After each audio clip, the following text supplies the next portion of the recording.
When we come to a narration from the Ahl Bayt alayhi salam, it's actually a narration from Imam Sadiq alayhi salam. Imam Sadiq alayhi salam gives us that final clue, and he kind of settles the matter once and for all, and he is able to identify for us who is the true Luqman Al Hakim out of the three individuals. Is it Al-Chameona? Is it Aesopa? Or is it Akhikarja? What do you think, Shana? To be honest, Abu Sadiq, I don't know. But if I had to guess, I would say, could it be Aesopa?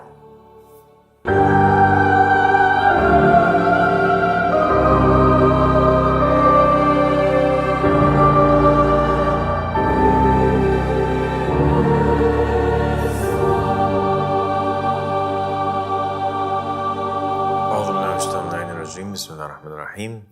Allahumma salli ala Muhammadin wa ali Muhammad. Ilayhim wal mahtina wa sallam taslima. Assalamu alaikum wa rahmatullahi wa barakatuh. My dear sister and companion, Shana. Wa alaikum assalam wa rahmatullahi wa barakatuh. Thank you for having me, Abu Sadiq. Thank you for joining me. God bless you. Abu Sadiq, I had a question regarding the character mentioned in the Quran, which was Luqman the Wise. I was wondering if you could tell me more about this personality. So, Luqman Al Hakim alayhi salam is a very notable character in Islam. And perhaps the reason for that is the fact that out of the 114 surahs that came down in the Quran, there is one surah in particular which is named after Luqman, Surah Luqman. Okay? The surah of Luqman. And in the surah itself, Luqman has some sayings, some proverbs, which are maxims, which are preserved in the Quran, in which he's giving advice to his son. But it doesn't reveal the nature of who this character Luqman is. It's not so much telling the story of who Luqman is, as much as it is just preserving some of his wisdoms or some of his sayings, his advice that he gave his son. And that caused people to assume throughout history that Luqman must be a character of extreme importance. He also must be a monotheist. He perhaps was a prophet or a messenger for the Holy Quran to preserve his name in this way and preserve his words or his sayings. And this led naturally so that people question the Prophet Muhammad sallallahu alaihi wasallam and the Ahl Bayt alayhi salam about the story of who this Luqman the Wise was. And in the narrations of Muhammad and the family of Muhammad alayhi salam, we have many references and varying stories about the identity of Luqman Al Hakim. Sometimes they go together, other times they're contradicting in nature. And so we'll go through some of those stories and some of the identities or the characters that historians and authors have associated Luqman with while attempting to figure out who this character is. Some of the researchers and historians and Islamic writers have associated Luqman Al Hakim with a Greek doctor and philosopher whose name is Al-Chameona. And they associate him with Al-Chameona mainly because of the fact that this individual was wise and he was also privy to many sciences. So they assumed him to be a wise man. And they associated or they drew upon the fact that the name Al-Chameona had letters that were similar to Luqman. So both have L's, both have Q's or C's, right? Both have M's, both have N's. And so they said, well, this name is pretty similar to that name, so there's a chance that these individuals are actually one and the same. Other narrations from the Ahlul Bayt alayhim salam have spoken about Luqman Al Hakim and have stated basically that he used to be somebody who was a teacher to somebody who became a teacher to Socrates. Okay? And so they associate him with being somebody who came before Socrates and that influenced perhaps Socrates and Aristotle and Plato. For that reason, people came to associate him with being a Greek individual or somebody that is in Greek culture, perhaps a philosopher or a writer that existed in ancient Greece. And they identified him with a character called Aesop. And Aesop was a writer who influenced Socrates, and Socrates drew from his knowledge and from his tales. In particular, he was a famous fable writer or a person who wrote stories, basically. Aesop is an individual who actually wrote a lot of famous tales that still exist today. Like, for example, The Boy Who Cried Wolf. Aesop's the one who wrote it. And another story is The Tortoise and the Hare. This story also, Aesop wrote it. And so the authors, the writers, the researchers, they associated the character of Aesop with being Luqman Al Hakim, and they said, look, this individual influenced Socrates, and also we have in the narrations this idea that he was a teacher or an influencer of Socrates. Other narrations identify him as being a Nubian or being dark in color, being African, his origins coming from Sudan or from Egypt. And this is something that also matched and led to them in particular choosing the character of Aesop to be that individual who is Luqman Al Hakim, because in Greek history, Aesop was identified as being black or being African, or his origin was from Africa. And so he influences Socrates, and at the same time, he's an African wise man, right, in origin. And so they said, okay, well, this individual must be Luqman Al Hakim.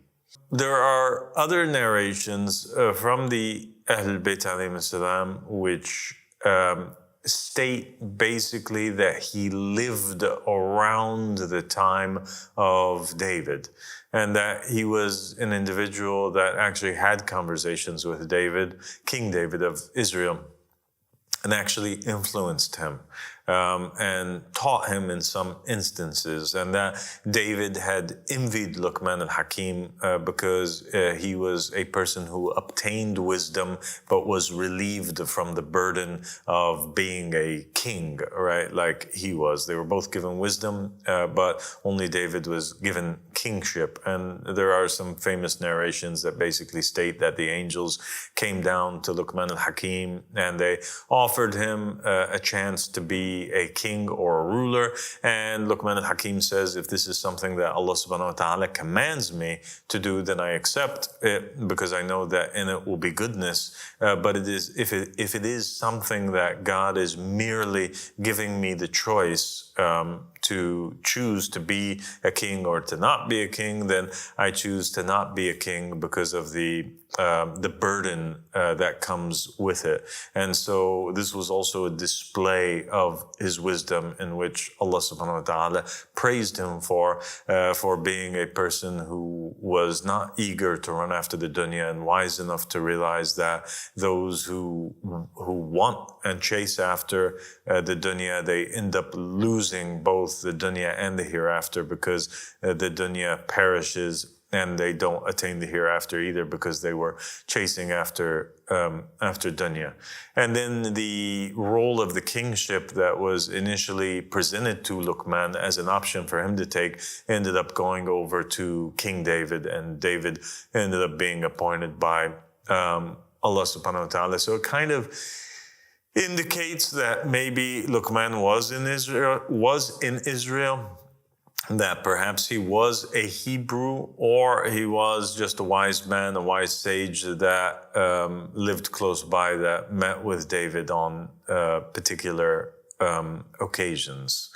But there is no trace for this type of story in Jewish literature, in the hadiths or in the Bible or in the Jewish narrations. There's no such event that took place where there was another person who, we can't find a trace for other than in these narrations from the Ahl Bayt alayhim salam. So now we have Luqman being associated with two individuals, and both of these individuals are Greeks that come from Greek culture, one of them having African origins, while the other one is just a Greek man. But both were influential in Greek society. The problem with the association of Luqman Al Hakim with these two individuals is that there is no trace of this kind of relationship that Luqman Al Hakim has with a son of his, where he's giving him these examples that are very much emphasized in the Holy Quran, where he says, my son, my son, my son, my son. And each time he says, my son, it is followed by a particular advice. But you do have these sayings associated with a third individual, okay, that is outside of Greek culture, actually. A third individual by the name of Akhikarja. Akhikarja, and the story of Akhikarja is basically that there was this chancellor, and the chancellor, he was a chancellor in Assyria. He was an Assyrian chancellor to the king. Sennacherib, that was the king that he was a chancellor to him and to his son after him. And Akhikarja always advised this king, and he was a wise man who was known and respected in all of Assyria. The story states that he did not have a son of his own, but rather he had a nephew. The nephew was a man by the name of Nadine, or Nadan, or Nadab, or Nathan. Okay? And this individual that was his nephew, he adopts him, and he wants and wishes for him to be his successor after him. Now, this son is evil. He's bad. He's a bad son. He's a bad nephew to Akhikarja, and he basically conspires against him in order to steal his place, and he convinces the king, the successor that comes after Sennacherib, that Akhikarja is a traitor. And this causes the king to basically exile. First, he condemns him to death, Akhikarja, and Akhikarja ends up finding himself in a situation where the person who is going to fulfill the execution against him is prepared to take it out. But Akhikarja manages to convince him, because he tells him that basically you were in the same position that I was in during the reign of Sennacherib. You were being falsely accused, and I managed to help you escape. And so you owe it to me to do the same, because I am also falsely accused. And basically, another person is executed in his place, and the body is presented to the king, Esarhaddon, and he is convinced that Akhikarja is basically executed, while Akhikarja actually escapes. Eventually, the tale is that Akhikarja ends up returning back. He is proven to be innocent. The nephew is proven in front of the emperor or the Assyrian king to be the one who lied.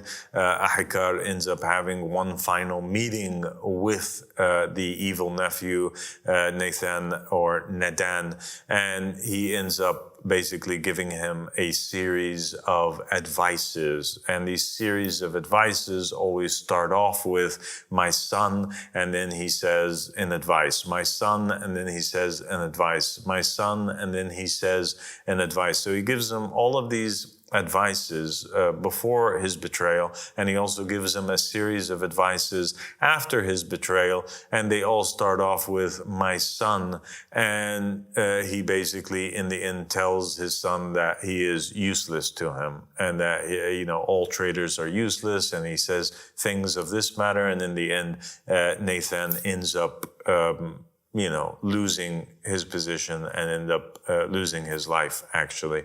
And there's a reference to the character of Akhikarja and the nephew who betrayed him in a biblical source that is left out of most modern Bibles today, and that is the book of Tobias, or the book of Tobit.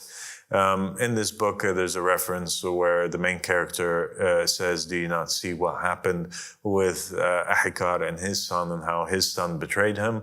And so that is the story of Akhikarja, and we find that it resembles the story of Luqman very much so, in the fact that in both stories there is a wise man, and in both stories there is a son who is being advised, and in both stories there is a group of wisdoms or parables, sayings that all start off with the words, my son.